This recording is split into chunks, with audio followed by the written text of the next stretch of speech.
Bapak Ibu, rekan-rekan semua, terima kasih waktunya di jam-jam rawan ini masih semangat untuk mengikuti sesi diskusi. Tidak akan memakan waktu terlalu lama karena kebetulan narasumbernya juga hanya 3 dan sudah dipesankan paparannya tidak lebih dari 15 menit.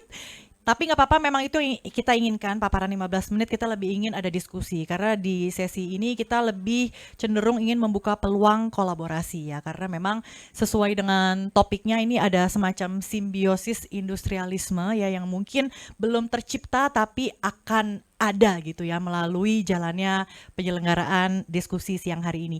Jadi sekali lagi saya ucapkan selamat bergabung di forum diskusi. Temanya adalah dari kepatuhan menuju hilirisasi limbah baik itu B3 padat cair maupun gas. Jadi singkatnya dari paparan narasumber akan mendemonstrasikan bagaimana ekonomi sirkuler ini yang menguntungkan multi pihak secara ekonomi sekaligus juga ramah lingkungan. Jadi ada win-win situation di sini, dan yang akan ditekankan kembali adalah pengolahan limbah industri ini kini bukan lagi sekedar hanya untuk memenuhi azas kepatuhan ataupun compliance saja, tapi akan menciptakan nilai ekonomi tidak hanya saja untuk perusahaan tapi juga untuk masyarakat dan lingkungan sekitar. Jadi kita akan disuguhkan dengan teknologi modern, inovasi terkini terkait sistem pengolahan limbah yang terintegrasi, mengkonversi limbah industri menjadi mungkin substitusi bahan baku, kemudian energi alternatif. Lalu sebenarnya topiknya ini lebih spesifik adalah industri simbiosis ya, mutualisme itu. Jadi apakah memungkinkan sebenarnya limbah dari satu industri ini ditransfer atau dikonversi menjadi semacam bahan baku untuk industri lainnya? Apakah memungkinkan? Apakah laku ya? Itu ya, apakah ada value di sana? Nah, langsung saja kita undang narasumber. Yang pertama ada SVP of Operation and Energy dari PT Semen Indonesia Persero Tbk, yang akan membahas bagaimana AFR ya Pak ya? Betul ya, AFR ya, untuk dekarbonisasi industri. Kita sambut Bapak Fajar Aristianto. Silakan Bapak, karena pembicara pertama bebas dipilih kecuali yang paling kanan. Ini sudah saya book dari awal ya. Selanjutnya, Deputy Head Sustainability Coordinating Subcommittee HR PT Japfa Comfit Indonesia, Bapak Mardian Marsono. Silakan Bapak. Dan yang terakhir dari Chandra Asri Group Circular Economy and Partnership Manager, Bapak Niko Setiabudi. Silakan.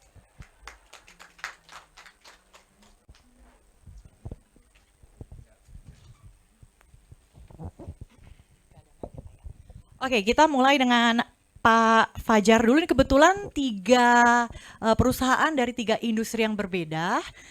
Bagaimana menggabungkan mereka saya juga tidak tahu ya, ini rekam sejarahnya bagaimana, tapi tidak apa-apa ya, mungkin dari apa yang mereka sampaikan ini ada semacam insight ya, bagaimana bisa kita saling berkolaborasi ke depannya. Silakan Pak Fajar, maaf tangan kiri.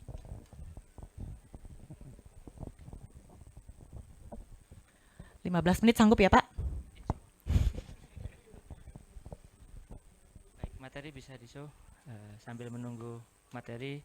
Assalamualaikum warahmatullahi wabarakatuh. Selamat siang Ibu moderator dan juga para pemateri atau bicara dari perusahaan lainnya.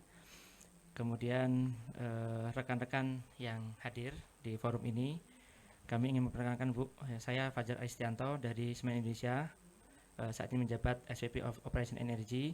Saya di sini dibantu juga hadir rekan-rekan dari Semen Indonesia, ada Pak Iswahyudi ada di belakang, kemudian Bu Ita, kemudian rekan-rekan lain dari tim Enviro ya juga hadir di sini. Izin langsung karena waktunya cukup singkat. Sebenarnya kami menyiapkan presentasinya cukup banyak nih, tapi akan saya skip sehingga waktunya cukup ya. Memperkenalkan sedikit Bapak Ibu bahwa Semen Indonesia saat ini merupakan produser semen terbesar di Indonesia dengan market share sekitar 47%, 56,5 juta ton semen per tahun. Lanjut saja.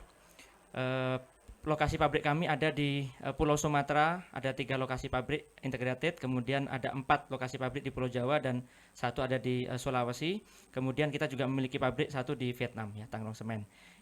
Yang saya sebutkan tadi merupakan fasilitas yang terintegrasi ya, dari pengolahan bahan baku sampai dengan produk semen. Kemudian fasilitas infrastruktur lainnya yang warna hijau ini tersebar hampir di seluruh pulau yang ada di Indonesia ya, sehingga mendukung jaringan kekuatan jaringan kita untuk mendistribusikan semen di seluruh Indonesia. Saya lanjutkan slide berikutnya. Nah, ini produk-produk kita ya, ada semen Gresik, semen Padang, semen Tonasa, semen Andalas, semen Batu Raja, kemudian semen Merdeka, Dynamix juga Tanglong Semen ya yang ada di Vietnam. Kemudian kita juga memiliki produk turunan lainnya seperti bata interlock presisi, kemudian mortar, ada semen curah, kemudian konkrit, precast dan juga raw material pendukung bahan bangunan lainnya. Next slide.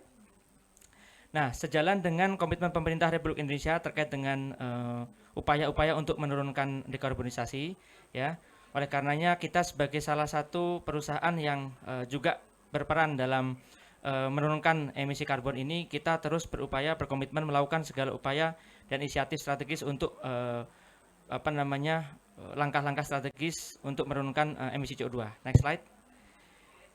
Nah, salah satunya kita mendorong munculnya semen hijau ya sebagai transisi energi bersih. Apa itu semen hijau? Apakah semennya hijau? Bukan, tetapi semen yang memang dalam proses produksinya ini mengedepankan aspek-aspek sustainability seperti penggunaan bahan baku ya yang lebih ramah lingkungan.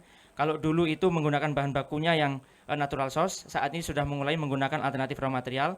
Kemudian aspek bahan bakar juga saat ini sudah mulai menggunakan alternatif fuel. Kemudian di sisi listrik kita juga sudah mulai menggunakan energi terbarukan seperti solar panel. Dan kita memiliki roadmap emisi CO2 yang menantang sampai dengan tahun 2030, di mana 2020 di 601 kg CO2 per ton semen, di 2030 kita harus turun sampai 536 kg per ton semen emisi CO2. Lanjut, slide berikutnya. Nah, ini apa yang membedakan antara semen konvensional dan green semen? Titik beratnya adalah di emisi karbon, di mana kalau semen konvensional itu emisi CO2-nya di sekitar 800, kalau di green semen itu sampai dengan 488 kg CO2 per ton semen. Apa saja yang mendukung terciptanya green semen ini? Diantaranya adalah dari aspek teknologi yang digunakan, energi yang dipakai, kemudian bahan baku, bahan pembentuk semen, dan juga sampai aspek sertifikasi dan juga TKDN-nya. Kita nilai sehingga ini mencukupi karakteristik atau kriteria semen hijau. Dilanjutkan. Nah, ini beberapa produk-produk kita ya, dari kiri sampai kanan ini adalah produk-produk semen unggulan kita dari yang semen yang dibutuhkan untuk acian sampai dengan konstruksi sampai dengan semen tahan memiliki kriteria tertentu, kita ada semuanya. Dan ini sengaja kita produksi untuk menyesuaikan dengan kebutuhan masyarakat ya. Kalau butuh hanya untuk acian, plesteran, maka cukup dengan menggunakan ini. Kalau membutuhkan konstruksi, maka semennya ini. Dan itu semua dilakukan serta-merta dalam rangka mendukung upaya dekarbonisasi. Kemudian yang berikutnya ini juga ada produk-produk lainnya turunan yang juga dialamatkan untuk kebutuhan masyarakat dan semuanya dibedakan dalam rangka menyesuaikan dengan kebutuhan dan upaya dekarbonisasi. Lanjut. Nah, ini kita masuk ke topik utama Bapak Ibu, yaitu terkait dengan co-processing in cement industry. From waste management to decarbonization strategy ya. Next slide. Bapak Ibu sekalian, saat ini kita ya secara nasional dihadapkan pada tantangan emisi karbon. Kemudian pengolahan limbah yang saat ini memiliki tantangan tersendiri ya. Di mana-mana banyak sampah, kemudian banyak limbah gitu ya. Nah, ini memunculkan tantangan bagi kita gitu ya. Baik dari aspek industri maupun dari aspek masyarakat ya, aspek sosial. Kemudian satu aspek lagi yaitu di sisi industri terkait dengan kita dihadapkan pada tantangan ketahanan energi dan sumber daya. Kita nggak mungkin akan mengandalkan 100% ke depan itu terhadap penggunaan fossil fuel atau batu bara. Oleh karenanya bagaimanapun juga kita harus mulai bergerak untuk menggunakan bahan bakar alternatif. Oleh karenanya dari 3 tantangan ini apakah ada yang bisa menjawab ya penyelesaiannya? Ada, yaitu namanya co-processing. Jadi co-processing ini nanti akan menjawab terkait dengan permasalahan terkait dengan emisi karbon, pengolahan limbah yang berkelanjutan, dan juga ketahanan energi dan sumber daya. Nah, sehingga dengan adanya co-processing ini, maka emisi karbon bisa teratasi, kemudian limbah yang sebelumnya menumpuk ya di kota-kota gitu ya, kemudian di industri juga bisa kita manfaatkan. Secara industri kita juga mendapatkan solusi terkait dengan ketahanan energi dan pada akhirnya daya saing terhadap industri, terhadap kompetitor kita juga kita dapatkan benefitnya. Lanjut. Nah, sebenarnya secara hierarki pengelolaan limbah Bapak Ibu, kita mengenal ada reuse gitu ya, recycle, composting, recovery gitu ya. Di mana kita kalau di industri semen ya, kita menggunakan reuse itu contohnya palet bekas kita gunakan. Kemudian recycle ya atas bahan-bahan baku yang yang ada gitu ya kita gunakan kembali. Kemudian recovery gitu ya, kita menggunakan bahan-bahan yang diproduksi oleh industri lain kemudian kita gunakan di kita sebagai bahan bakar atau bahan baku alternatif. Nah, yang menarik di sini adalah satu lagi yaitu co-processing, yaitu pemanfaatan bahan bakar atau bahan baku alternatif dimanfaatkan bersama-sama dalam proses pembuatan semen ya. Nah, contohnya ada oil sludge, sludge ipal, resin, residu dan lain-lainnya yang pada akhirnya itu kita dapatkan benefit dalam bentuk bahan bakar atau bahan baku alternatif. Nah, di sebelah kanannya kita lihat Bapak Ibu dengan memanfaatkan ini tentunya kita akan mendapatkan benefit yaitu diantaranya lingkungan yang lebih bersih, kemudian emisi CO2 lebih rendah, kemudian penggunaan bahan bakar alternatif, penggunaan bahan bakar yang fossil fuel akan turun. Dari aspek lingkungan nanti juga sampahnya juga akan menurun karena kita bisa manfaatkan di perusahaan semen. Lanjut.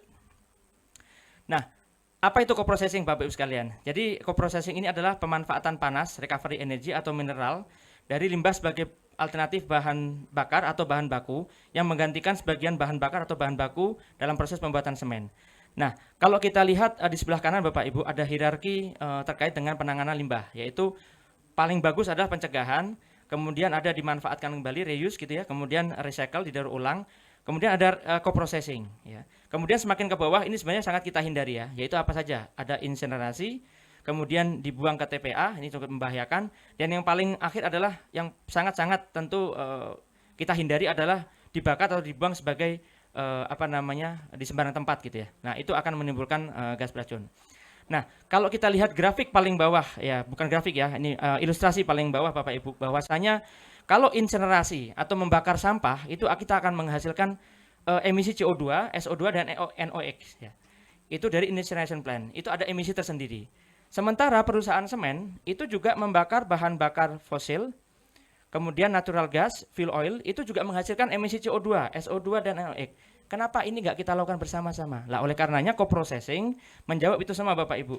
Dengan kalau sebelumnya ada incinerasi membakar sampah sendiri, kemudian industri semen ada, kita gabung saja bahan bakar yang Anda bakar ini kita manfaatkan jadi satu aja sehingga emisi CO2-nya itu ada di sebelah kanan warna hijau. Jadi nggak ada lagi yang sebelah kiri warna coklat, tetapi saat ini kita hanya timbul satu emisi saja yang yang akan timbul. Jadi kita dengan memanfaatkan bahan bakar alternatif ini kita bisa berkontribusi terhadap penurunan emisi CO2. Lanjut. Nah, kenapa industri semen ideal dalam co-processing? Bapak Ibu sekalian, perlu kami sampaikan bahwa industri semen ini adalah industri yang padat energi. Dalam prosesnya, pembakaran ini menggunakan bahan bakar dan proses produksinya itu sampai temperatur hingga 2000 derajat Celcius dari flame-nya. Kemudian proses klinkerisasi itu sendiri itu membutuhkan temperatur sampai 1450.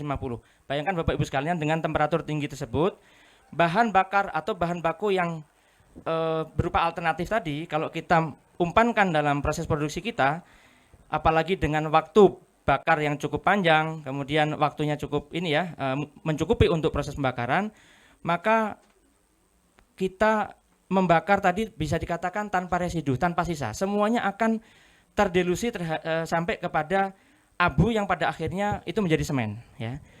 Di samping itu, dari bahan-bahan bakar tadi, kita bisa memanfaatkan energi dan material recovery-nya di kita. Nah, solusinya adalah yang kita tawarkan dengan pembakaran bahan bakar alternatif di industri semen tadi, yang tadinya membahayakan kalau ini kita bakar di luar atau ditumpuk di luar, ini kita bakar di semen sudah bisa dikatakan no residu, semuanya hilang dan menjadi abu semen. Nah, ini tentunya tidak menyisakan sedikit pun bahaya apapun, karena semua hal-hal yang sifatnya membahayakan itu nggak ada lagi. Sisanya hanya abu semen yang memang tidak membahayakan. Nah, ini perlu kita sampaikan juga Bapak Ibu sekalian bahwa industri semen mungkin salah satu industri yang memang tidak ada limbah pada akhirnya. Nggak ada, karena memang semuanya menjadi semen. Dan kita bisa dikatakan quality rate-nya itu 100%, tidak ada limbah satupun. Next slide Bapak Ibu sekalian. Nah, apa saja yang kita manfaatkan di pabrik semen Bapak Ibu? Ya, kita membagi ada dua, alternatif fuel dan alternatif raw material. Kemudian untuk alternatif fuel itu ada berupa padat, gitu ya, ada padat B3, padat non B3, cair B3, non B3, kemudian gas ya. Contohnya apa? ada sludge ipal, spent bleaching earth, kemudian ada yang padat non B3 itu ada biomass seperti sekam padi, kemudian RDF gitu ya, sampah kota, industrial waste dan lain-lainnya. Kemudian kita juga ada oli bekas, bahan bakar sintetik dan juga lain-lainnya yang kita manfaatkan.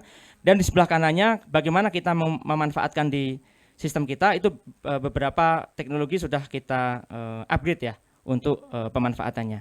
Kemudian sebagai bahan baku alternatif kita juga memanfaatkan bottom ash, fly ash ya, Bapak Ibu pembicara di samping saya ini barangkali memiliki bahan-bahan limbah yang potensi bisa kita manfaatkan, nanti bisa di-sharing ke kita sehingga kita bisa berkolaborasi memanfaatkan limbah yang mungkin belum terkelola di Bapak Ibu sekalian. Lanjut Bapak Ibu. Nah, apa saja inovasi dari co-processing di industri semen, terutama di PT Semen Indonesia? Yang pertama, kita memiliki fasilitas namanya Green Zone ya, Natabumi Green Zone Facility, yaitu adalah pengelolaan limbah terintegrasi mungkin terbesar ya Bu Ita ya, Pak Yudi ya, di Asia Tenggara.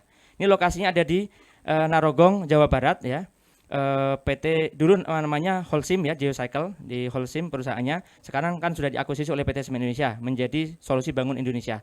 Nah, ini ada salah satu fasilitas Green Zone namanya pengelolaan sampah terintegrasi dari penerimaan sampai dengan material bahan baku dan bahan bakar alternatif itu dikelola, dimanfaatkan sampai tidak berbekas menjadi semen. Itu kita kelola di sini di pabrik Narogong ini gitu Bapak Ibu. Dan ini kita saat ini ya, selain menerima biomass kita juga menerima RDF dan juga limbah-limbah industri yang cukup banyak bekerja sama dengan kita gitu ya, baik berupa padat, cair ataupun lainnya yang sudah bekerja sama dengan kita. Bapak Ibu bisa lihat contoh-contohnya, salah satunya adalah RDF dari Bantar Gebang ya, yang bisa kita terima, ada gambar yang paling bawah. Lanjut Bapak Ibu. Nah, inovasi yang kedua adalah co-processing, yaitu terkait dengan konversi municipal waste kepada RDF.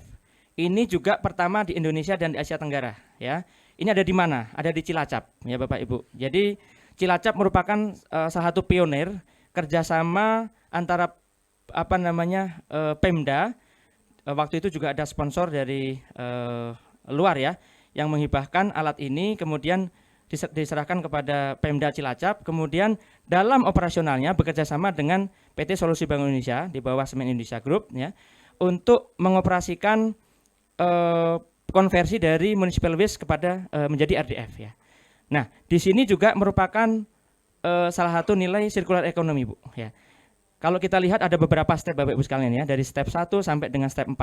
Bagaimana pertama dimulai dari pengumpulan sampah, ini kita melibatkan juga tenaga lokal untuk mensortir ya. Tentunya diawali di bagian paling kiri, sampahnya itu di collection gitu ya oleh Pemda, kemudian ditumpuk, kemudian dipilih barang-barang yang mungkin masih ada nilainya gitu ya. Sebelum pada akhirnya sisanya itu akan dilakukan shredding atau pencacahan. Kemudian yang ketiga yaitu dikeringkan uap airnya, dikeringkan sehingga kadar airnya turun dari 80% menjadi 20%. Ini juga salah satu-satunya teknologi yang ada di Indonesia ya, di Cilacap. Dan ini teknologi yang paling bagus. Kenapa paling bagus? Ini namanya bio drying membrane.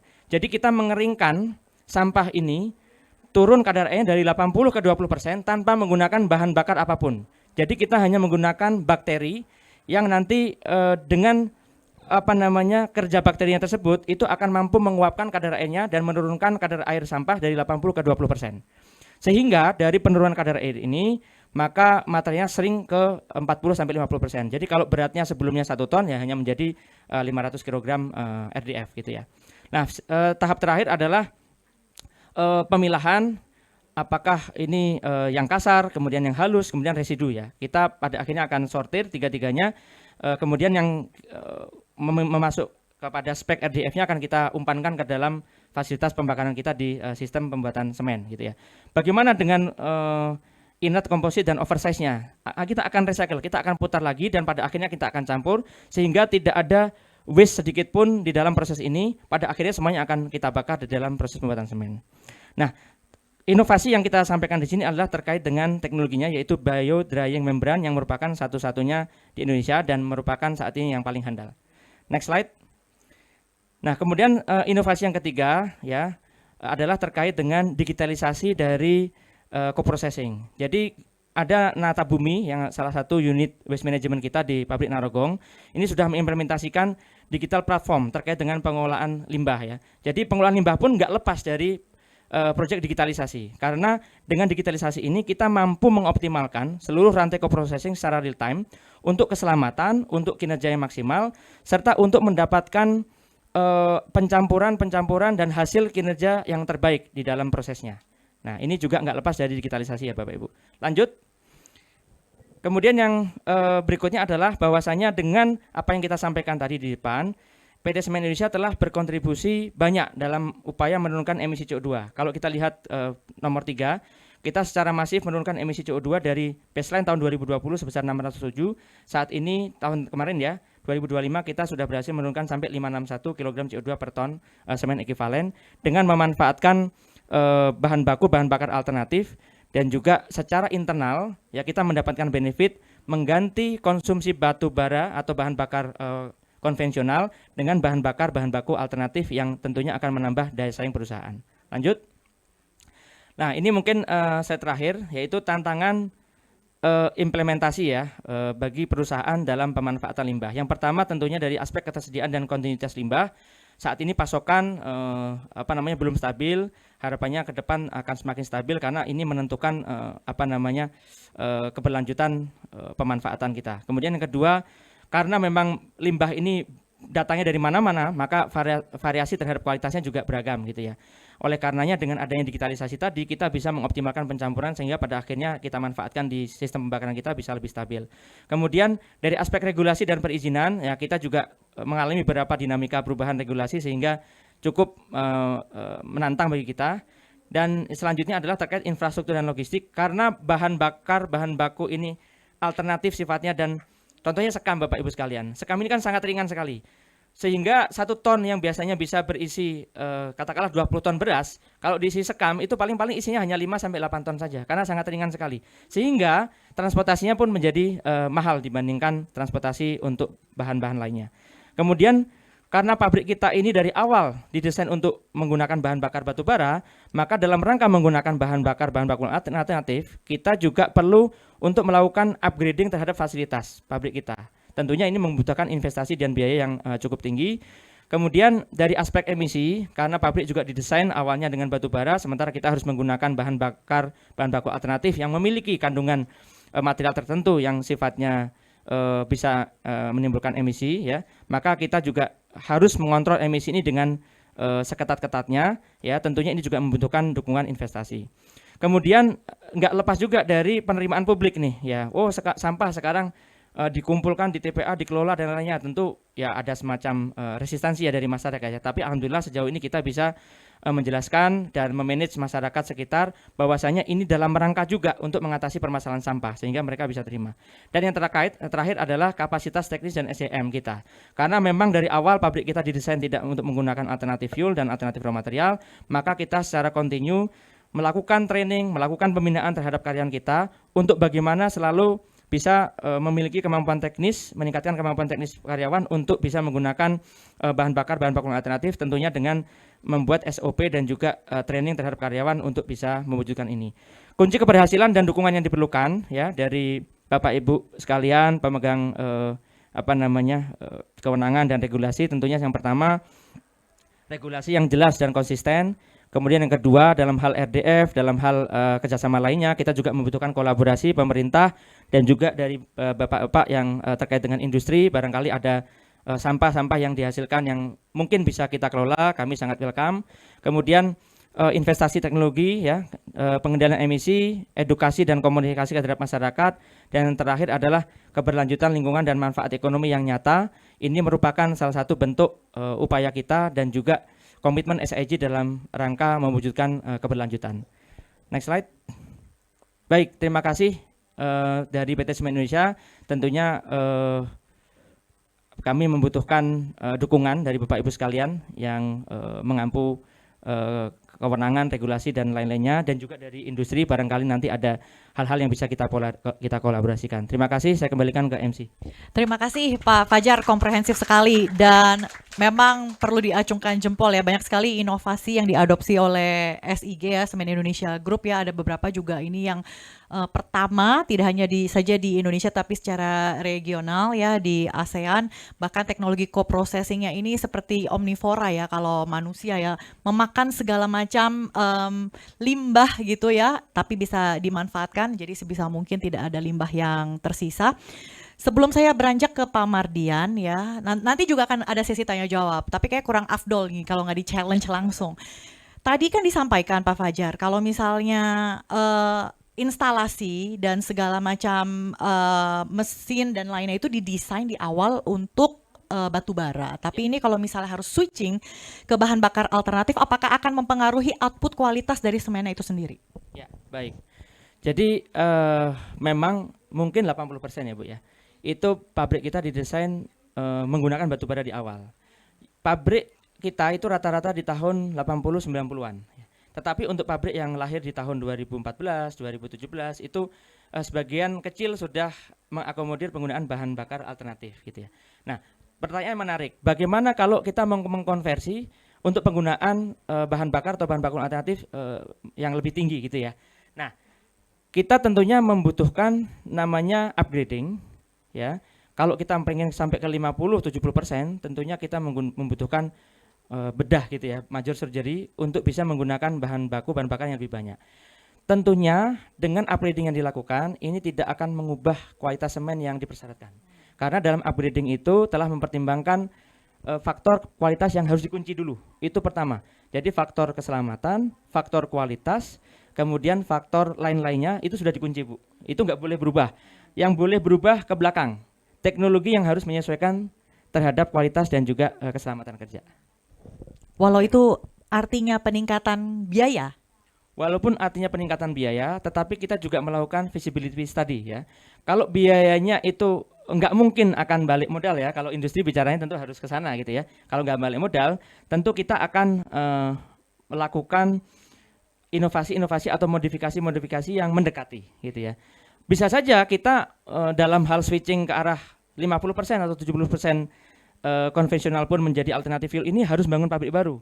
Tetapi selama itu worth it kita lakukan. Tetapi kalau itu nggak worth it secara biaya, maka kita akan memodifikasi pabrik kita seminimal mungkin ya. Yang penting bisa kita lakukan. Kita bisa akomodir bahan bakunya, bahan bakar alternatifnya. Jadi kualitas outputnya itu Nomor tidak satu. ya nomor satu. Oke, Betul. Terima kasih. Boleh kita berikan tepuk tangan sekali lagi. Terima kasih juga untuk ajakan hangatnya untuk berkolaborasi dengan industri lainnya ya. Kalaupun ada limbah yang mungkin bisa dilimpahkan ya, ini dengan tangan terbuka ini boleh kita buka peluang kerjasama. Pak Mardian, silakan. Terima kasih Mbak Desmona, Pak Fajar, Mas Niko, Bapak Ibu sekalian. Semoga dalam keadaan sehat dan semangat semua. Terima kasih. Saya ingin memperkenalkan diri, sama saya Mardian dari Java. Berkenan slide-nya ditampilkan? Ya. Terima kasih juga kepada penyelenggara memberikan kesempatan pada kami untuk berbagi pengalaman.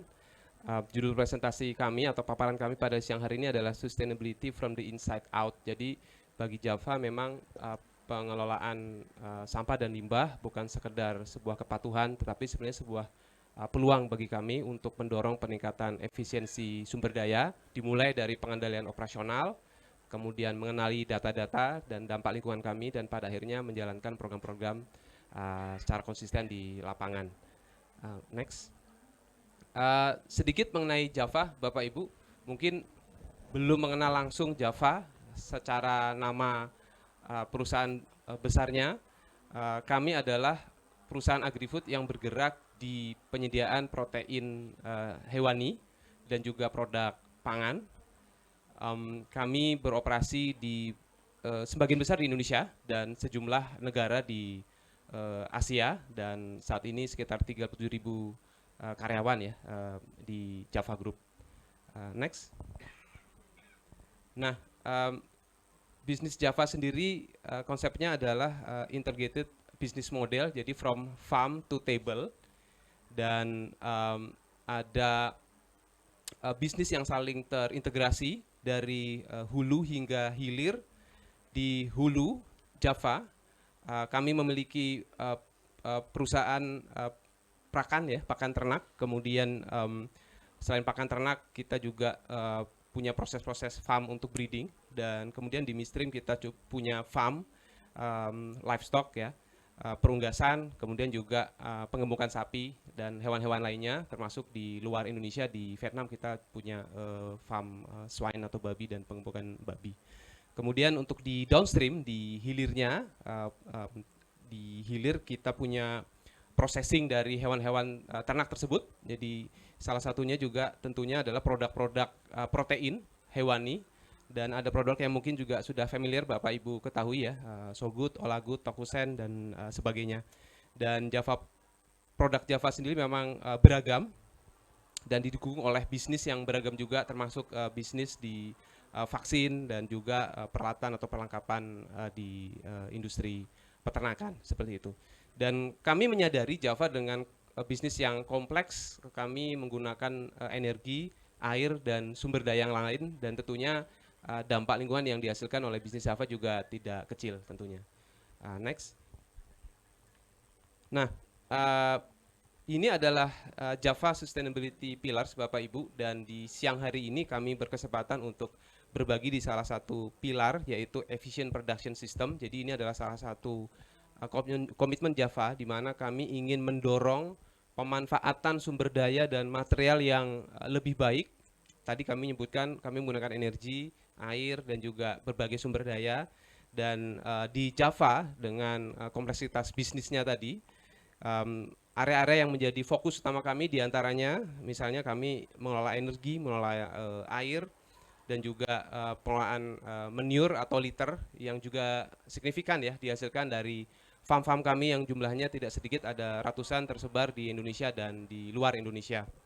Dan ini juga sejalan dengan komitmen Java untuk turut berkontribusi terhadap SDGs 12 ya, Efficient Production System, di mana kami ingin terus belajar dan bereksperimen mendorong praktik-praktik bisnis dengan responsible consumption dan production. Berikutnya. Nah, setelah mengetahui tadi kompleksitas bisnis Java dari hulu hingga hilir, Bapak Ibu, kami juga perlu memahami, mengetahui, dan mendalami kinerja lingkungan kami.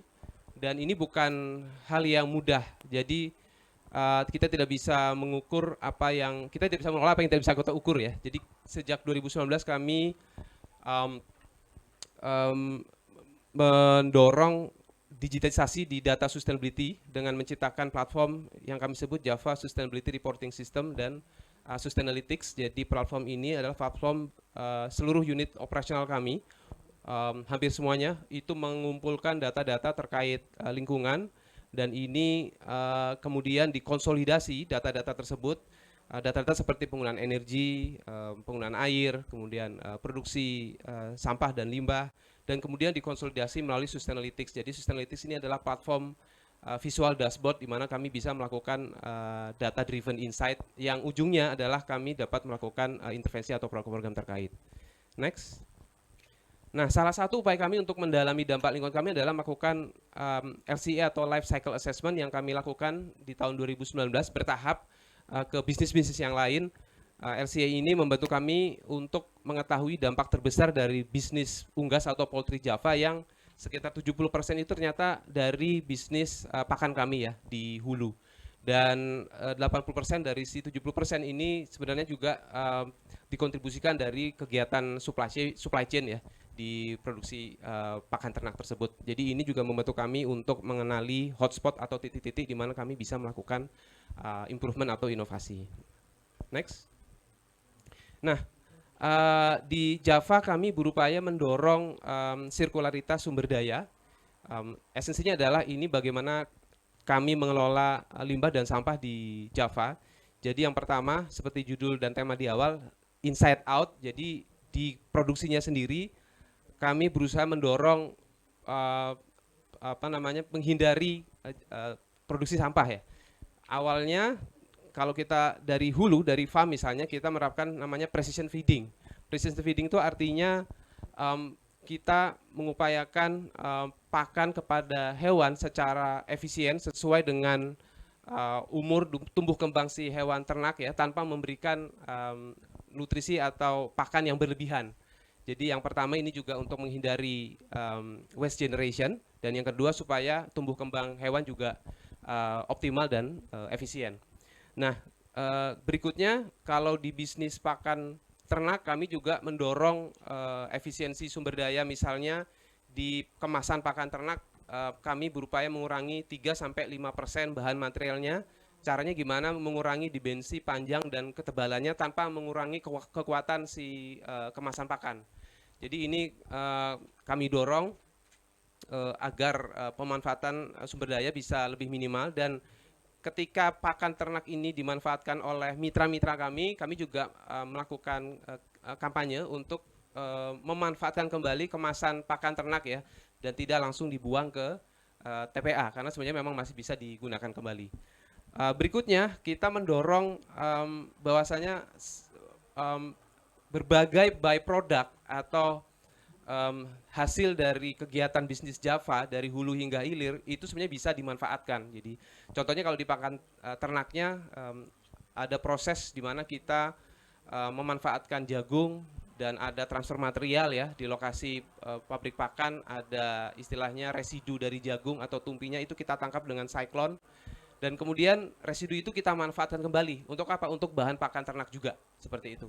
Misalnya di rumah potong ayam ya, itu tidak ada yang tersisa, jadi baik seperti bagian dalam ayam ya, khususnya atau mungkin bulunya atau kukunya, itu tidak kita buang tapi dimanfaatkan kembali. Jadi siapa yang memanfaatkan ini, kita bekerjasama dengan biasanya pihak ketiga, baik masyarakat atau kelompok-kelompok masyarakat yang memang banyak memanfaatkan byproduct atau sisa dari kegiatan bisnis Java. Jadi kalau kayak di rumah pemotongan ayam biasanya dimanfaatkan untuk pakan-pakan yang lain ya, misalnya ya untuk di lele misalnya, salah satunya seperti itu.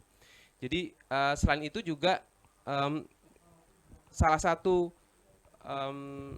limbah atau sampah ya terbesar Java itu adalah litter ya, atau manure, dan ini jumlahnya memang sangat signifikan, dan di Java sendiri litter kita manfaatkan kembali karena memang satu ini sumber juga dampak lingkungan, dan jika tidak dikelola tentunya ini akan menimbulkan sumber konflik juga dengan masyarakat ya untuk litter dan manure. Litter ini bisa kita katakan hampir 90% kita manfaatkan kembali. Jadi yang pertama biasanya kita manfaatkan untuk campuran dengan sekam untuk bedding atau alas hewan di farm-farm kami. Kemudian juga diambil oleh pihak ketiga, banyak masyarakat yang juga memanfaatkan litter atau manure dari farm-farm Java ya untuk digunakan sebagai pupuk biasanya untuk pertanian. Nah, kami juga mendorong sinergi dengan kelompok masyarakat. Kami juga punya beberapa bank sampah binaan, mayoritas untuk mengakomodir sampah di sekitar masyarakat, tetapi ada juga sampah Java di sekitar bank sampah tersebut juga dikelola.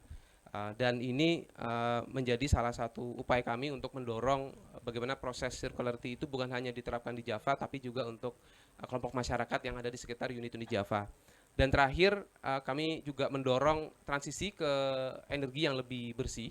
Jadi misalnya di tahun 2025 ini kami secara signifikan mengurangi limbah B3 dari faba. Hal ini memang dikontribusikan dari penghentian batu bara ya dari operasi kami di tahun 2025. Jadi bisa mengurangi faba kami, dan angkanya sekitar 63% ya limbah berbahaya yang berkurang dari operasi kami. Dan kalau kita lihat data dari JSRS yang kami sebutkan tadi, sekitar 90% lebih sampah atau limbah tidak berbahaya dari Java sebenarnya itu dimanfaatkan kembali semuanya, tidak ada yang bersisa ya. Ya memang kita mendorong agar byproduct dari Java ini tidak lari ke landfill, dan yang bisa dimanfaatkan tentu saja dimanfaatkan kembali baik oleh sendiri maupun pihak mitra maupun masyarakat. Jadi misi Java sebenarnya, goal Java itu bagaimana kita mendorong sumber daya itu tetap produktif, tetap bisa bernilai, tetap bisa bermanfaat dan sebisa mungkin tidak berakhir di landfill atau di disposal atau di TPA seperti itu. Berikutnya, nah salah satu inisiasi kami adalah Biodigester. Jadi di Indonesia ini sifatnya pilot project terus terang, karena memang kalau untuk di Java sendiri mayoritas poultry, mayoritas farm kita adalah poultry atau perunggasan di Indonesia. Dan kalau kita lihat karakteristiknya memang dari sisi kadar CN-nya ya, karbon to nitrogennya memang relatif lebih rendah kalau manure atau liternya si ayam. Jadi ini sifatnya pilot project, ini farm kami yang ada di Karanganyar, dan hasil dari biodigester ini kita manfaatkan untuk brooding. Brooding itu artificial heat atau untuk memanaskan ini ya, anak ayam yang baru menetas seperti itu. Dan kalau kami lihat dari dampaknya juga lumayan signifikan untuk dari sisi penghematan secara rupiah maupun secara jumlah energi yang kita alihkan dari sebelumnya pakai CNG atau gas ke renewable energy dari si biodigester. Nah ini berbeda dengan case-nya di Vietnam. Kalau di Indonesia ini pilot, di Vietnam ini sebenarnya kami sudah cukup lama dari 2019. Karena di sana walaupun bukan ruminansia ya, babi ya, tapi memang kotoran babi menurnya itu juga punya CN yang seharusnya lebih tinggi daripada menurnya si ayam. Jadi dari 2019 memang sudah mulai dibangun digester di farm-farm swine di Vietnam. Ada 12 dengan kapasitas yang memang cukup signifikan. Nah, untuk pemanfaatannya memang belum diarahkan untuk misalnya untuk alternatif energi seperti itu. Dan ini yang saat ini oleh rekan-rekan di Java Vietnam sedang dievaluasi. Untuk sementara kita bisa melihat dari 2 biodigester ini setidaknya yang pertama membantu Java mengelola atau memitigasi emisi metan ya yang dihasilkan dari litter atau manure untuk di farm poultry maupun di farm di swine.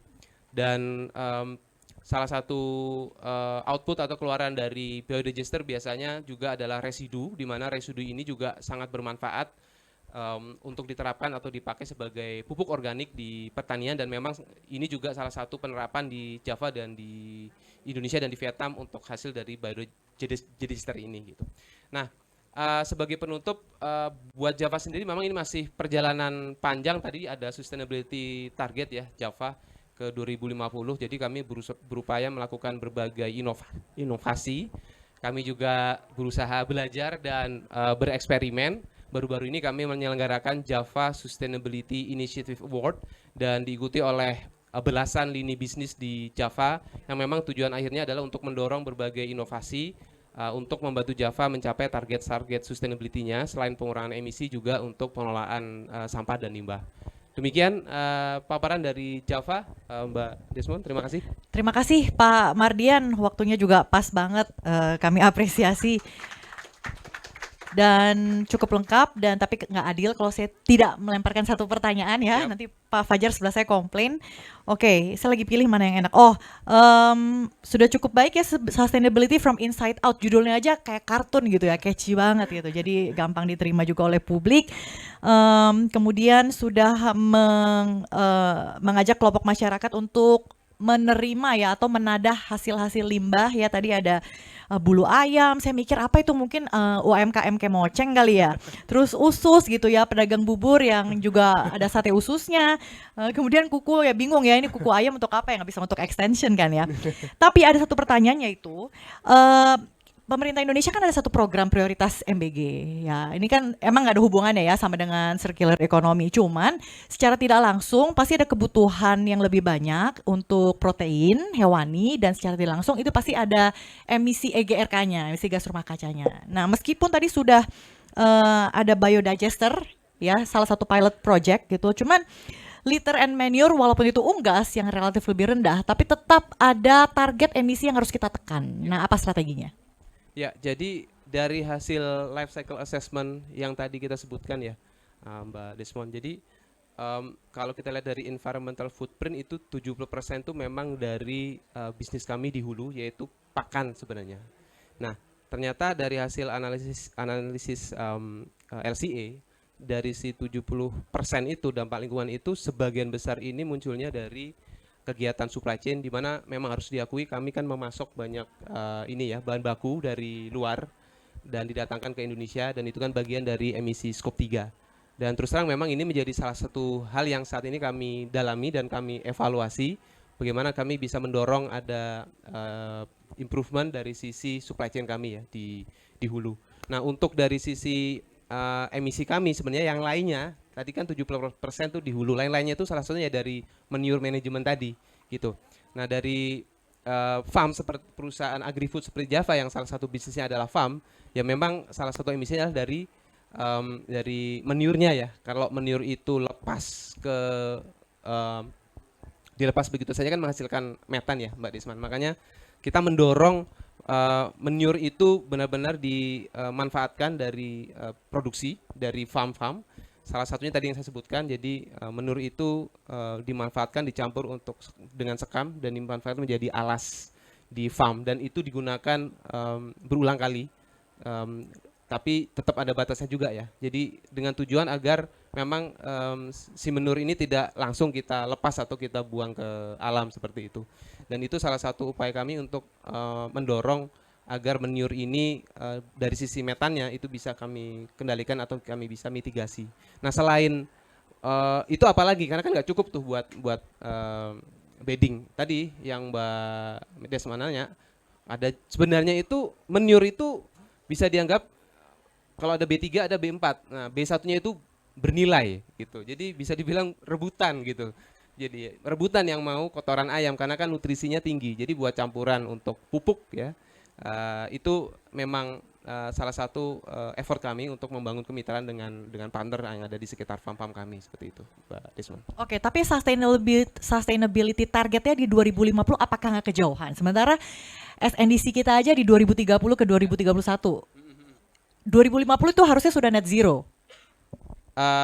Iya, targetnya demikian, Mbak. Dan di 2030 kita memang punya target antara ya untuk mengurangi emisi per kilogram live bird ya. Jadi kita intensitas yang kita pakai.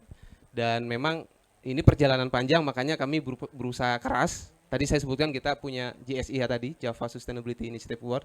Salah satunya untuk terus mendorong inovasi-inovasi apa yang bisa kita lakukan untuk meningkatkan praktek sustainability di Java.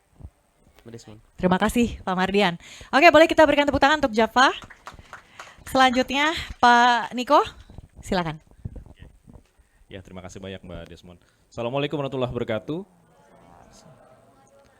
Selamat sore Bapak Ibu sekalian. Izin Pak Fajar, Pak Mardian. Diskusi sore ini ternyata sangat insightful sekali. Banyak ilmu yang kita tahu ya. Dan mungkin sangat belang nih industrinya ya. Saya juga baru notice setelah dalam, ini kemana-mana nih kita diskusinya nih. Mudah-mudahan nggak pada pusing ya Bapak Ibu sekalian ya. Tapi kalau pusing berarti tandanya ada yang diserap. Nanti bisa kita tanya jawab lebih lanjut. Ya, Bapak Ibu sekalian, pada sore hari ini saya Niko Setiabudi dari Circular Economy and Partnership PT Chandra Asri Group ingin diskusi juga dengan Bapak Ibu. Tadi kalau di awal sudah bicara mengenai semen, sudah ada bicara mengenai peternakan juga. Nah, kami dari Chandra Asri ini kami adalah dari sisi industri hulu untuk bahan baku kimia Bapak Ibu sekalian.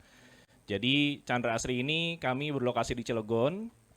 Inti bisnis kami adalah chemical, infrastruktur dan juga energi, yang mana ini adalah merupakan salah satu tulang punggung industri yang ada di Indonesia juga. Kita next slide.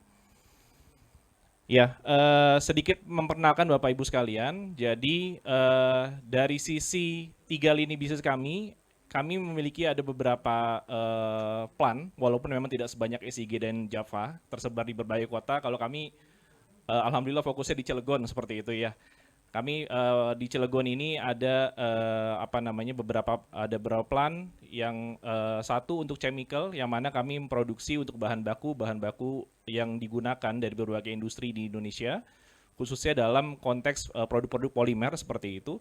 Lalu dari sisi energi, kami nyebrang sedikit, memang tidak di Cilegon, tapi ada di Singapura, di Bukom Island. Di sana kami ada satu site yang memang dia di situ adalah untuk mengelola crude oil, yang nantinya bisa digunakan untuk kebutuhan dari proses-proses turunan juga, termasuk salah satunya adalah untuk fuel dan seterusnya. Dan di sisi infrastruktur, karena kami memang core-nya di Cilegon, kami membuat beberapa industri di sana yang fokus untuk penyediaan bahan dasar untuk industri seperti energi, air, logistik, storage dan seterusnya seperti itu. Jadi secara dimensi bisnisnya cukup kompleks dan ini merupakan salah satu bentuk pengembangan yang kami harapkan bisa juga mendukung apa yang sudah dikomitmen oleh Presiden kita untuk ada hilirisasi ke depannya. Next slide. Bapak Ibu, tentu dengan kompleksitas bisnis ini kami tidak hanya sekedar menjalankan bisnis, tapi kami juga memiliki komitmen untuk bisa menjalankan bisnis secara berkelanjutan. Tentu kita harus sinergi antara lingkungan dan juga masyarakat seperti itu, sehingga pada akhirnya kami memiliki komitmen untuk menjalankan bisnis berbasis dengan ESG, Environmental, Social, and Governance.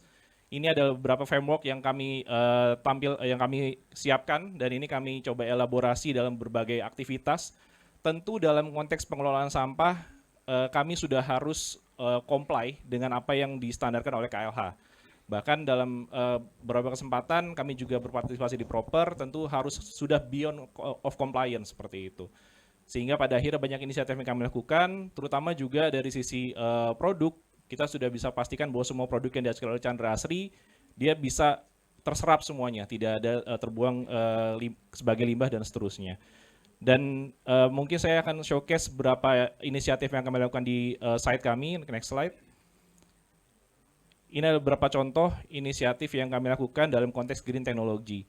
Yang pertama ada enclosed ground flare. Ini adalah fasilitas untuk bisa menyerap adanya gas buang keluar seperti itu.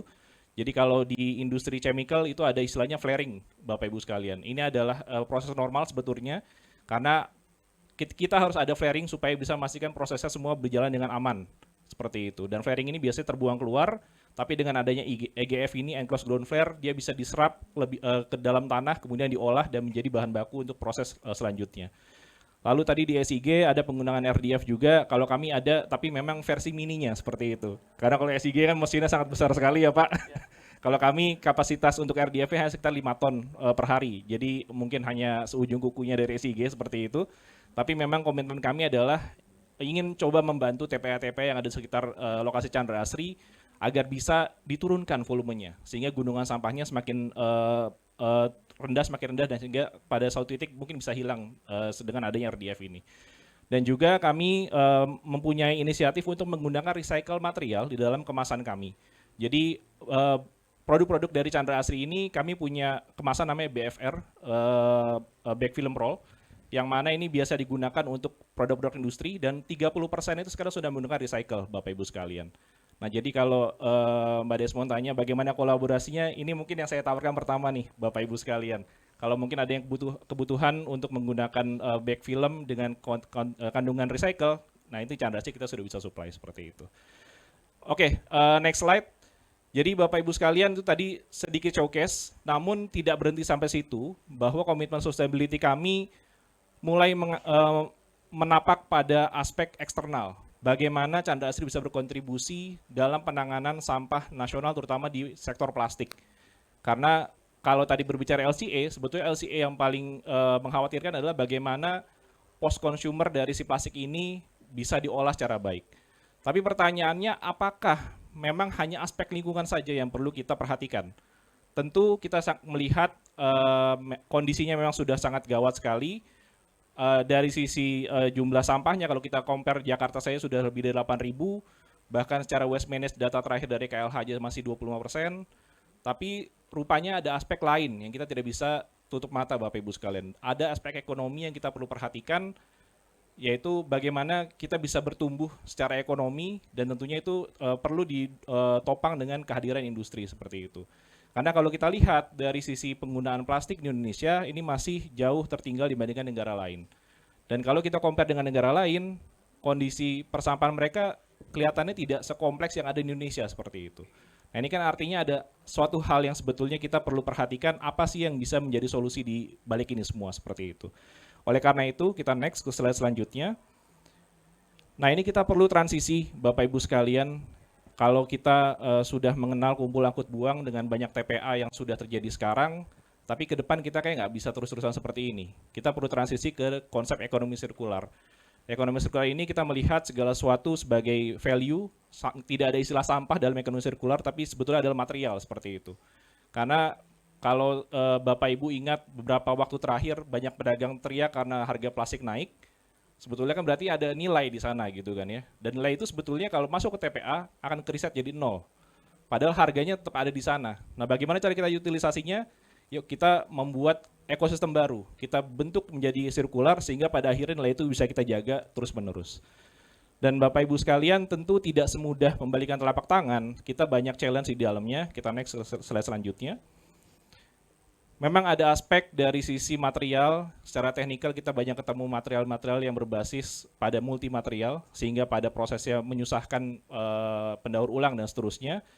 Infrastruktur kita masih limit dari pemilahan, kemudian pengolahan sampah dan seterusnya. Dan juga kita tidak bisa menutup mata bahwa dari sisi behavior kita sebagai konsumen masih banyak sekali yang tidak sesuai dengan seharusnya. Sesimpel buang sampah saja mungkin belum banyak yang aware harus buang sampah pada tempatnya seperti itu. Dan juga yang disayangkan regulasi kita sudah sekian banyak, tapi rasanya implementasi dan penegakan hukumnya pun masih perlu ditingkatkan lebih lanjut. Nah, tentunya ini perlu hadir dengan berbagai solusi, dan yang dapat kami tawarkan adalah bagaimana dari si industri bisa melakukan adanya redesign dari packaging sehingga pada akhirnya memudahkan untuk bisa diproses selanjutnya. Lalu ada pemilahan sampah dan pembentukan ekosistem ekonomi sirkular. Nah, Bapak Ibu sekalian, ini yang menjadi landasan kami kenapa pada akhirnya kami mencoba menapaki sisi eksternalitas daripada industri kami seperti itu. Karena tanpa adanya intervensi dari industri untuk bisa membantu pengelolaan sampah kita, tidak ada intervensi mengubah ekosistemnya, tentu kita akan jalan di tempat. Dan kembali tadi statement dua pembicara sebelumnya bahwa memang kuncinya ada kolaborasi. Tidak ada isu persampahan yang bisa selesai hanya diselesaikan oleh satu pihak saja. Kita butuh kolaborasi pemerintah, kita butuh kolaborasi industri, kita butuh kolaborasi dari masyarakat juga, akademisi, media, dan seterusnya. Oleh karena itu kami coba untuk hadir agar bisa memberikan role model bagaimana pengelolaan sampah ini bisa dilakukan secara baik dan bagaimana contoh kolaborasinya. Tadinya saya menyiapkan satu video Bapak Ibu sekalian, tapi waktunya sudah kayaknya mepet nih, dari belakang sudah kasih kode 5 menit gitu ya. Kita next aja, nanti Bapak Ibu bisa lihat videonya di YouTube kami seperti itu. Nah, ini beberapa contoh Bapak Ibu, model-model yang kami kembangkan. Kami start dari pembentukan ekosistem dulu Bapak Ibu sekalian. Kami mulai dari edukasi. Kami mencoba membuat edukasi berbasis pendidikan seperti itu ya. Kami intervensi kepada sekolah-sekolah yang ada di Cilegon mulai dari SD, SMP, SMA. Yang mana ini kita ajarkan untuk memilah sampah dari sekolah masing-masing seperti itu. Dan alhamdulillah sekarang sudah ada 20 sekolah nih yang berjalan. Kurang lebih 2 tahun setahun terakhir seperti itu. Dan ini sudah bisa mengelola lebih dari 10.400 kilogram sampah dari sekolah ini sendiri. Dan yang uniknya, ini nggak cuma sampah sekolah, tapi mereka ajak orang tuanya, Pak, Bu, kita ada ngumpulin sampah nih hari ini. Mereka bawa sampah dari rumah seperti itu. Dan ini ternyata inline dengan inisiatif dari Pemkot Cilegon untuk bisa meningkatkan angka pilahannya seperti itu. Dan tidak sampai di situ, kami coba membuat fasilitas pengelolaan sampah, namanya IPST Asari. Di sana kami kolaborasi dengan masyarakat, kami edukasi mereka untuk bisa bagaimana mengumpulkan sampah dengan baik, memilah dengan baik, dan memproses lebih lanjut. Sehingga pada akhirnya ini menjadi contoh bagaimana sampah ini bisa dikelola secara klaster. Jadi ini bisa kita kembangkan sampai level kecamatan seperti itu, dan ini sudah bisa mengelola lebih dari 36.000 kg sampah plastik seperti itu. Nah, yang menariknya adalah pengembangan selanjutnya. Tentu tidak hanya bisa berhenti sampai ekosistem saja, tapi kita juga kembangkan teknologinya. Karena percuma sampah sudah dikumpulkan tapi tidak ada bentuk pengelolaannya. Nah, salah satu bentuk teknologinya adalah bagaimana kami mengelola sampah-sampah low value tadi yang sudah tidak bisa dijual dengan harga tinggi kepada para pelapak, para pendaur ulang, supaya menjadi barang baru dengan teknologi pirolisis. Ini teknologi yang kami tempatkan di IPST Asari tadi, jadi sekarang sudah ada 2 mesin pirolisis yang bisa mengelola sampah plastik menjadi fuel atau BBM yang setara dengan solar. Nah, ini juga ternyata inline juga dengan kondisi hari ini. Kalau kemarin baru kita sama-sama rame gitu ya, harga Pertamax naik dan seterusnya. Nah, ini ternyata bisa jadi jawaban juga gitu. Karena dengan kondisi hari ini tanpa ada subsidi, harganya menjadi sangat kompetitif sekali terhadap solar-solar yang konvensional seperti itu. Dan ditambah lagi, rupanya gayung bersambut dari Kementerian SDM pun juga saat ini sudah mengeluarkan regulasi untuk bisa ada satu produk bernamanya BBMT, bahan bakar minyak terbarukan, yang mana nantinya ini menjadi konsep B2B antar industri seperti itu. Jadi ini tawaran saya yang kedua nih, Pak Fajar, Pak Dian ya, seperti itu. Chicken breeding juga ada, betul Pak. Ini kami banyak coba di UMKM sebetulnya. Jadi karena memang awalnya kami belum bisa jual beli, akhirnya inisiatifnya kami tukar dengan sampah plastik yang dikumpulin sama UMKM. Dan alhamdulillah sekarang sudah banyak sekali, lebih dari 26.000 liter yang sudah diserap oleh banyak pihak. Termasuk juga penggunaan untuk high value application seperti misalkan kendaraan bis sampai kendaraan logistik kami itu sudah menggunakan hasil dari Plusri ini, seperti itu. Jadi ini sangat bermanfaat sekali karena kalau seandainya kita bayangkan pirolisis ini bisa direplikasi ke tempat-tempat yang terpencil, kepulauan yang jauh dari akses daur ulang, tentu ini akan menjadi solusi yang sangat baik sekali seperti itu. Kita next, solusi berikutnya adalah bagaimana kita menggunakan low value plastik ini sebagai bahan campuran aspal. Kalau Bapak Ibu pernah tahu aspal plastik, ini merupakan teknologi yang dikembangkan oleh Kementerian PU pada beberapa tahun yang lalu. Dan sekarang Chandra Asri sudah bisa mendorong hingga 135 km Bapak Ibu sekalian. Dan ini dikolaborasikan dengan berbagai stakeholder, tidak hanya pemerintah, tapi juga dengan swasta. Nah saat ini kami sudah siapkan produk cacahan plastiknya yang bernama Circlo, yang mana produk ini berasal juga dari pelapak-pelapak dan juga pendaur ulang yang ada di sekitar Bapak Ibu sekalian gitu. Jadi ini bukan produksi baru Chandra Asri, tapi kami create produknya supaya menghadirkan produk ini lebih dekat kepada penggunanya seperti itu. Jadi dengan menggunakan Circlo ini, dari 5% kandungan bitumen yang ada di aspal plastik, dia bisa meningkatkan stabilitas jalan hingga 40%. Umur pakai jalannya bisa lebih panjang lagi.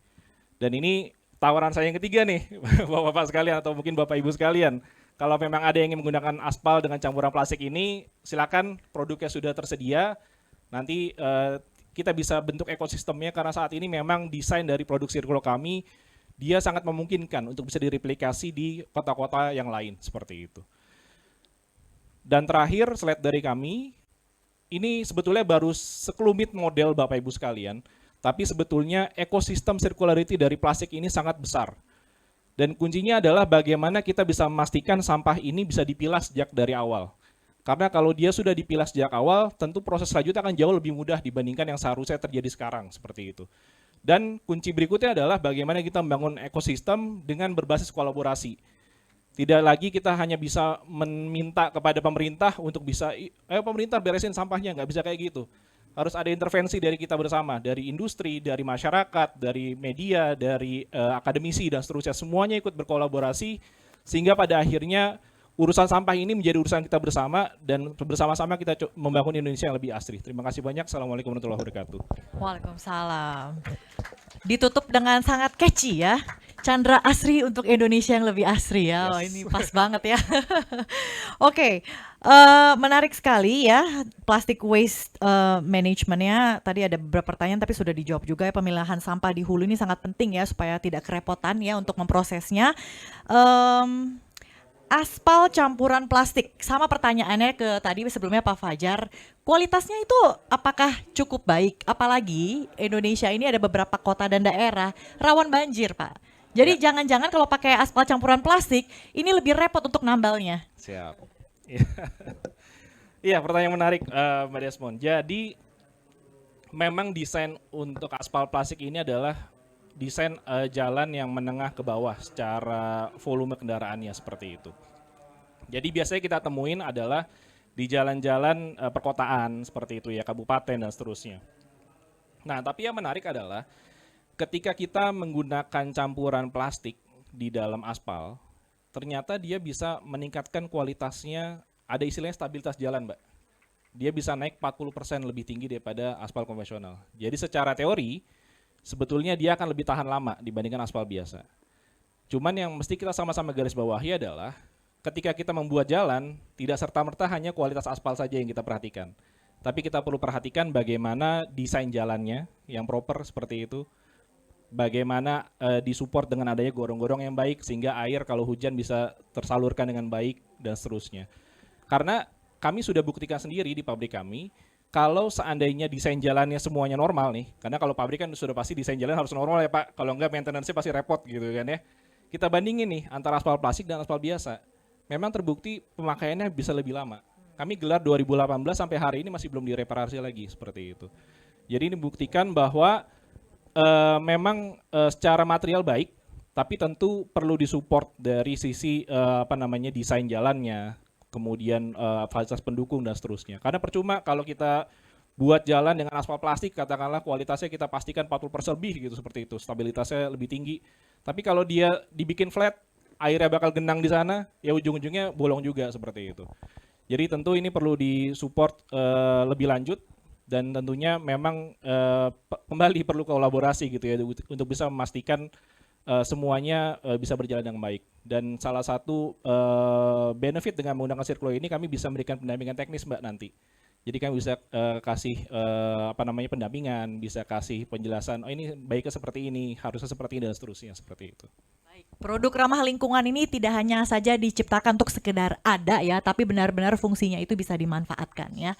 Tadi juga teknologi dan lainnya itu tidak hanya saja diberikan gitu, tapi ada pendampingan sampai benar-benar bisa dimanfaatkan dengan baik. Oke, kita masih punya waktu kurang lebih 10 menit ya, kalau selesainya jam 16. Saya bilang 10 ya, karena nanti pasti molor gitu ya, jadi biar saya ini aja lebih ketat. Ada pertanyaan kah teman-teman, adik-adik? Jangan salah ya, sebelah saya ini Pak Fajar, industrinya semen yang biasa buat bangun rumah. Sebelahnya ini Pak Mardian yang sebenarnya pakan ya, tapi mungkin lebih populer kalau unggas ataupun protein hewani yang kita makan.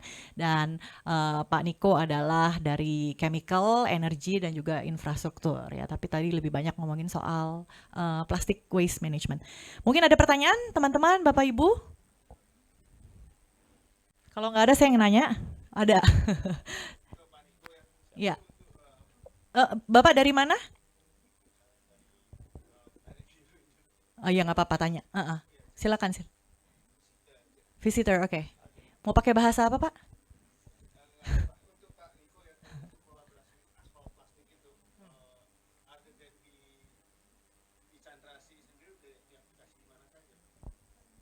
Oke, langsung jawab. Langsung. Oke. Ya, terima kasih banyak Pak untuk pertanyaannya. Jadi kalau saya boleh flashback sedikit ya, aspal plastik ini kami mulai terapkan semenjak 2018, semenjak Kementerian PU melakukan uji coba pada 2017 yang lalu. Start kami mulai dari pabrik kami, ada kurang lebih 3.000 meter persegi yang kami coba implementasikan. Nah semenjak itu kami kolaborasikan dengan multi stakeholder Pak, karena kami melihat kalau aspalnya cuma aspal Chandra Asri doang, yang mentok-mentok di pabrik kami doang gitu, nggak akan bisa lebih banyak lagi. Waktu itu kami pledge komitmen, kita pengen 100 km dalam 5 tahun. Dan akhirnya kami mulai approach, mulai dari pemerintah daerah, mulai dari swasta yang lain, akademisi dan seterusnya. Nah praktisnya sekarang itu sudah lebih dari 10 titik Pak, yang menggunakan aspal plastik, dan itu tersebar di banyak wilayah walaupun memang masih Pulau Jawa seperti itu, karena memang kami terbatas juga dari sisi monitoringnya seperti itu. Cuman kalau boleh saya beri gambaran secara besar, dari sisi perkotaan sudah ada yang pernah menggunakan. Kami ambil contoh di Kota Tegal dan Kota Garut, Kota Cilegon juga sudah menggunakan. Di sisi industri sudah ada yang pernah menggunakan, PT Jarum termasuk salah satu partner kami, mereka bikin di Kudus gitu ya. Lalu kemudian kami juga buat di jalan umum seperti fasilitas di Universitas Indonesia, itu salah satu jalannya juga menggunakan aspal plastik. Dan yang salah satu yang paling banyak adalah di kawasan residensial ada di BSD City Pak. Jadi BSD City itu mereka komit mulai dari 3 tahun yang lalu, mereka continue tuh pakai aspal plastik gitu. Dan sekarang masih terus berjalan dan harusnya setiap tahun akan bertambah terus seperti itu. Jadi berbagai contohnya sudah ada, ekosistemnya pun juga sudah ada di beberapa lokasi. Tinggal bagaimana owner dari si jalan ini punya keinginan untuk menggunakan aspal plastik di areanya masing-masing seperti itu. Dan itu kami akan siap support ke depannya seperti itu. Apakah juga mungkin approach ke beberapa Pemda atau Pemkot ini yang ada pemekaran ya gitu kan, pasti Ya. ada kebutuhan itu juga Pak? Betul Mbak. Jadi justru approach pertama kami adalah di Pemkot. dan Pemkap seperti itu ya. Karena kami sadar bahwa lebih dari 50% komposisi jalan aspal di Indonesia punyanya pemerintah daerah seperti itu. Akhirnya kami approach mulai dari pemerintah Kota Cilegon, waktu itu 2019 dalam satu periode itu mereka menggunakan aspal plastik full. Kemudian zaman Covid kami tetap coba approach terus dan ketemu dengan Pemkot Tegal waktu itu. Dan yang terakhir dengan Kabupaten Garut. Kabupaten Garut itu lebih varian lebih macam-macam lagi, nggak cuma jalan perkotaan tapi jalan antar desa di sana sudah menggunakan aspal dan seterusnya. Dan memang itu membuktikan bahwa ketika pemerintah daerahnya punya komitmen dalam mengelola sampah, dalam punya inisiatif untuk memastikan sampah-sampah itu terkelola secara baik, ya bisa terrealisasi seperti itu. Dan ini harapannya terus kami kembangkan dan makin banyak lagi pemerintah daerah yang tergerak untuk menggunakan sampah plastik ini seperti itu. Oke, apakah memungkinkan jika sumber sampahnya ini dikirimkan dari pemerintah daerahnya, kemudian dikelola oleh Chandra Asri, kemudian dikembalikan lagi untuk dimanfaatkan supaya bisa menekan biaya? Iya, sangat memungkinkan Mbak. Kami punya berbagai macam skenario untuk ekosistem. Bahkan salah satu yang kami jalankan waktu itu di Garut, itu memang full sampahnya dari Garut semua, seperti itu. Dan yang ngolah juga pelaku daur ulang di Garut juga gitu. Dan akhirnya sekarang ekosistem yang kami bentuk memang kami upayakan supaya sampah dari satu titik itu diolah di sana juga dan dipakai di sana juga seperti itu. Dan ini sangat possible untuk direplikasi ke titik yang lainnya juga. Secara logistik juga lebih ramah lingkungan Betul, ya? betul. Oke, baik. Terima kasih. Boleh kita berikan tepuk tangan untuk Pak Niko, karena setelah ini ia tidak boleh lagi menjawab. Kesempatan Q&A harus hanya ditujukan ke dua orang ini, Pak Mardian dan juga Pak Fajar. Tadi ada pertanyaan dari Mbak yang di belakang, adakah? Bukan? Ada lagi? Iya. Hanya kedua ini ya, Bu ya? Oh, oke. Hanya ada dua pilihan soalnya. Oke, nanti silakan. Saya ingin bertanya ke Pak Fajar ya. Tadi menarik sekali diskusi tentang RDF itu dengan menggunakan sampah ya Pak ya. Jadi sepertinya tidak ada sampah yang nggak bisa masuk ya, karena B3 juga boleh masuk ternyata Pak ya. Tekstil dan yang lain-lainnya itu luar biasa. Artinya benar-benar bisa jadi zero waste, betul-betul masuk semua ke situ. Nah yang ini saya tanyakan, ini kan sekarang lagi gencar-gencarnya. Ini kalau Bapak boleh menjawab ya. PSIL compare to RDF ini sebenarnya secara Bapak kalau boleh menjawab ya. Kami di pemerintah kabupaten atau kota itu sebenarnya cepat-cepatan mana gitu ya untuk bisa mengelola sampah kita. Sekarang kita dikejar-kejar banget ya. Izin saya dari Makassar.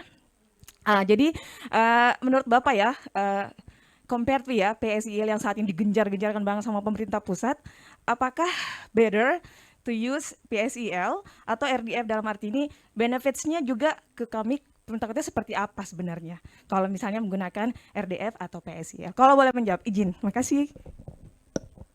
Boleh nggak Pak? Baik, baik. Emang ini pertanyaannya menarik dan ya Dijawab semampunya sebenarnya aja Pak. kedua-duanya ya. Yang penting bagi kami nih, kami melihatnya dari SIG, melihatnya dua-duanya tujuannya bagus, ya. Tujuannya bagus untuk program penurunan sampah, kemudian upaya dekarbonisasi juga, gitu ya.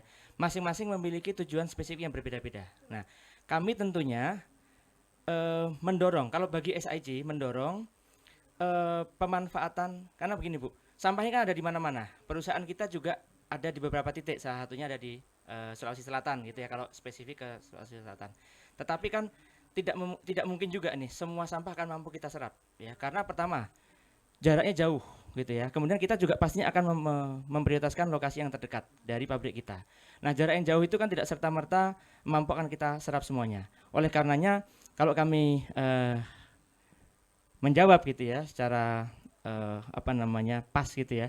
Dua-duanya tujuannya bagus, program pemerintah, kemudian bagi kami industri ini juga sama-sama memberikan benefit gitu ya. KPSL juga memberikan benefit, ke kita juga memberikan benefit RDF-nya gitu ya.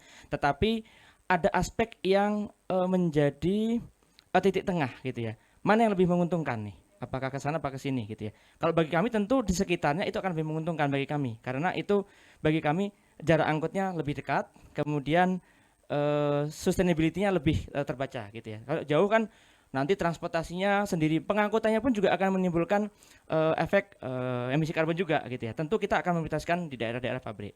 Tetapi kami tegaskan bahwasanya dua-duanya memiliki tujuan spesifik yang sama-sama bagus untuk tentunya untuk program dekarbonisasi dan untuk keberlanjutan. Terima kasih Bu.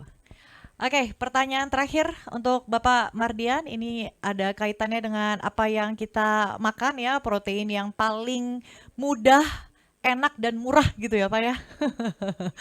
Nah, terkait dengan bagaimana mereka mengelola sustainability-nya, kalau tadi yang apa inside out gitu ya, pokoknya yang diproduksi itu sebisa mungkin tidak ada yang tersisa gitu ya, dimanfaatkan kembali sampai pada akhirnya akan menjadi zero waste. Bapak lagi? Silakan Pak, silakan. Boleh. Atau ada yang lain mungkin kalau misalnya nggak ada saya berikan kesempatan ke Bapak ini. Oke, silakan Pak. Pak Mardian.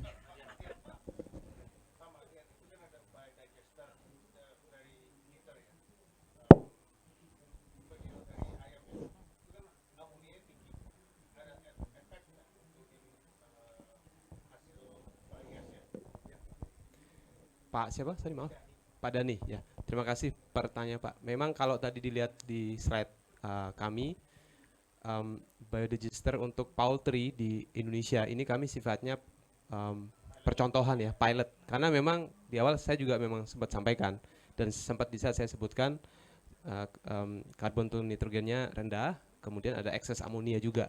Karena itu kami masih dalam proses mendalami dan mengevaluasi visibility dari biodigester ini untuk direplikasi atau diekspansi secara lebih luas. Karena memang kalau kita ngelihat data internal, manure di Java itu juga sebenarnya hampir 90% juga sudah dimanfaatkan, Pak Tony, Mbak Desma. Jadi sekitar 72% itu diambil pihak ketiga, kemudian ada yang untuk sekam, ada juga untuk dimanfaatkan sendiri seperti itu. Jadi kami masih dalam tahap melihat economic visibility-nya juga Pak untuk ekspansi. Termasuk tadi concern yang disampaikan ya dari ekses amonianya itu juga nggak bisa dipungkiri ya secara sains. Kecuali yang di Vietnam memang kita lihat lebih masif, ada 6 swine tapi 12 biodigesternya. Cuma memang saat ini baru kita gunakan untuk memitigasi emisi metannya, belum kita manfaatkan untuk heating dan sebagainya belum, karena memang kita juga masih mengevaluasi economic visibility-nya karena butuh investasi yang juga memang tidak sedikit. Mungkin itu. Terima kasih Pak Tony. Baik, terima kasih Pak Fajar, Pak Mardian dan juga Pak Niko yang sudah sabar meladeni pertanyaan-pertanyaan ya. Terima kasih Pak Dani untuk pertanyaannya dan Ibu juga. Terima kasih Bapak Ibu peserta, karena KPI seorang MC moderator dinilai dari ketepatan waktu dia bisa menyelesaikan sesi atau tidak. Jadi saya rasa saya sudahi di sini. Mungkin sebagai konklusi ya, bagaimanapun yang dikerjakan oleh para raksasa, industri raksasa ini butuh dukungan dari multi pihak, khususnya pemerintah ya dalam hal mungkin pembiayaan juga ya, dan regulasi ini asal jangan berubah-berubah gitu aja ya, bagi pelaku usaha ini sudah cukup. Bagaimanapun juga mereka ada dan hadir dan berupaya bekerja keras untuk mendorong visi pemerintah ya dalam mewujudkan mungkin pengurangan percepatan dekarbonisasi, kemudian juga mewujudkan ketahanan energi dan mendorong pembangunan yang berkelanjutan. Itu yang semua kita butuhkan. Terima kasih Bapak Ibu semua di jam-jam rawan ini masih pada melek dan aktif berpartisipasi. Terima kasih. Selamat mengikuti acara selanjutnya. Wassalamualaikum warahmatullahi wabarakatuh.